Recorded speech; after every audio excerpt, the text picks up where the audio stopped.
कई शहरों में मिसाइलें गिरी हैं और ये देखिए कुछ लोगों ने अपने मोबाइल से वीडियो बनाकर भेजे हैं किस तरह से आसमान में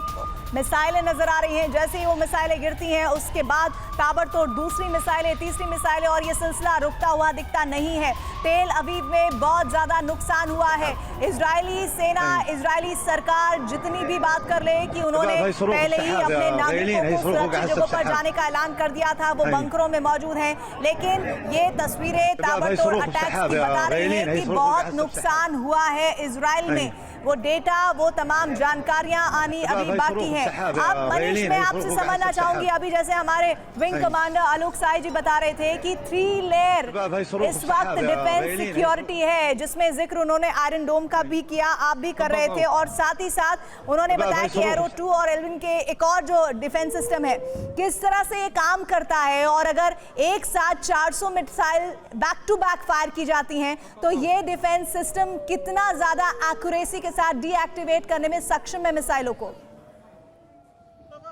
मिसाइल गाजा से छोड़ी जाती थी या कहूं कि रॉकेट जब गाजा से छोड़ी जाती थी या हिजबुल्लाह की तरफ से जो रॉकेट दागे जाते थे, तो ये छोटे रेंज के रॉकेट और मिसाइल होते थे 100-150 किलोमीटर वाले, तो इसीलिए आयरन डोम वहां पर मोर देन 90% सक्सेसफुल रहता था। और इसीलिए आप देखते थे कि अमूमन ऐसा होता था कि इजराइल में कोई क्षति नहीं पहुंचती थी। लेकिन फिर उसके बाद मीडियम रेंज वाली मिसाइल, जब हमने देखा कि पिछले दिनों जब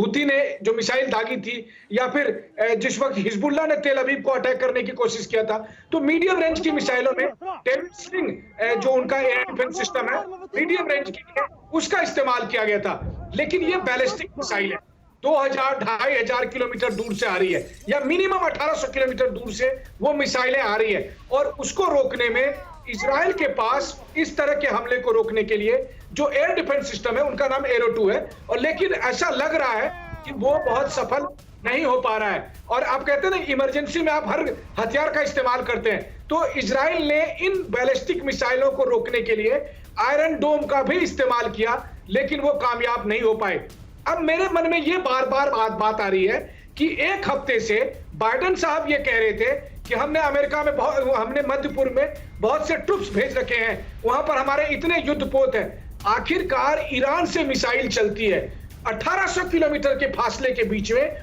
अमेरिका के बहुत सारे युद्धपोत रेड सी में, मेडिटेरेनियन सी में तैनात हैं। आखिर क्या वो भी रोक नहीं पाए? देखिए आसमान में अंधेरे के बीच ये जो तस्वीरें आपको दिख रही हैं, ये किसी आतिशबाजी की नहीं है, किसी करिश्मे की नहीं है, किसी ऐसे प्लैनेट की नहीं है जो आपको जगमगाता हुआ नजर आ रहा हो। ये इजराइल में तबाही मचाने के लिए भेजी गई ईरान की तरफ से वो मिसाइलें हैं जिन्होंने बहुत ज़्यादा नुकसान इजराइल को काफ़ी हद तक पहुंचाया है और उस प्रोसेस में है। देखिए संख्या है 400 से ज़्यादा,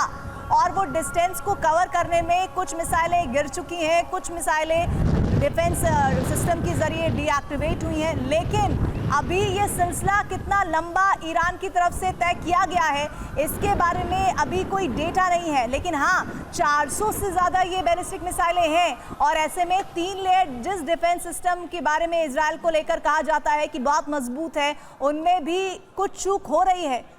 कुछ ऐसे सिस्टम्स हैं जो फेलियर हो रहे हैं और तबाही मच रही है तेल अवीव के उन हिस्सों में जहां पर हम तस्वीरें आपको अलग अलग लोगों के जरिए भेजी गई दिखा रहे हैं। TV9 भारतवर्ष पर इस वक्त इजराइल में तबाही की ये तस्वीरें एक साथ देखिए, बैक टू बैक 4 मिसाइलें उस हिस्सों पर गिर रही हैं तेल अवीव के जहां पर रिहाइश है, जहां पर गगनचुंबी इमारतें हैं, रात का अंधेरा है, इस वजह से बहुत क्लियरली ये मिसाइलें नजर भी आ रही हैं। दिन के उजाले में शायद इतना साफ आपको विजुअल नहीं दिखता, साफ आपको ये मिसाइलें नहीं दिखती, लेकिन हाँ इतना ज़रूर है कि इन मिसाइलों के गिरने के साथ ही बहुत तबाही हुई है इजराइल में। हमारे साथ हमारे इस वक्त सहयोगी तो मौजूद ही हैं, साथ ही जे द्विवेदी साहब भी हैं। द्विवेदी जी, ये तस्वीरें 3 लेयर डिफेंस सिस्टम के आगे कैसे इन मिसाइल के जरिए सब कुछ नाकाम होता हुआ इजराइल का दिखता है? क्या आपको लगता है कि ये एक नाकामयाबी भी होगी उस इजराइल की जिसने अभी कुछ ही दिन पहले लेबनान में जिस तरह से नसरल्लाह को मौत के घाट उतारा, और वो क्या बेफिक्री से बैठा था या उसकी तैयारी थी जिस वजह से वो इस नुकसान की भरपाई कर लेगा, जिसमें मुझे डाउट है? आप क्लियरिटी दीजिए। देखिए, इसमें हम नाकामी नहीं कह सकते हैं, क्योंकि इसकी चेतावनी अमेरिका ने कल ही दे दी थी कि ईरान की तरफ से बहुत बड़ा हमला होने वाला है और वो हमला मिसाइलों के जरिए किया जाएगा, तो इसमें कोई आश्चर्य की बात नहीं। अभी जब आप ऑपरेशन बातों से आप उसमें आते हैं तो देखिए, एयर डिफेंस जो है ये बिल्कुल ठीक है कि ये 3 हिस्सों में होता है, क्लोज एयर डिफेंस, मीडियम और बिल्कुल इन डेप्थ।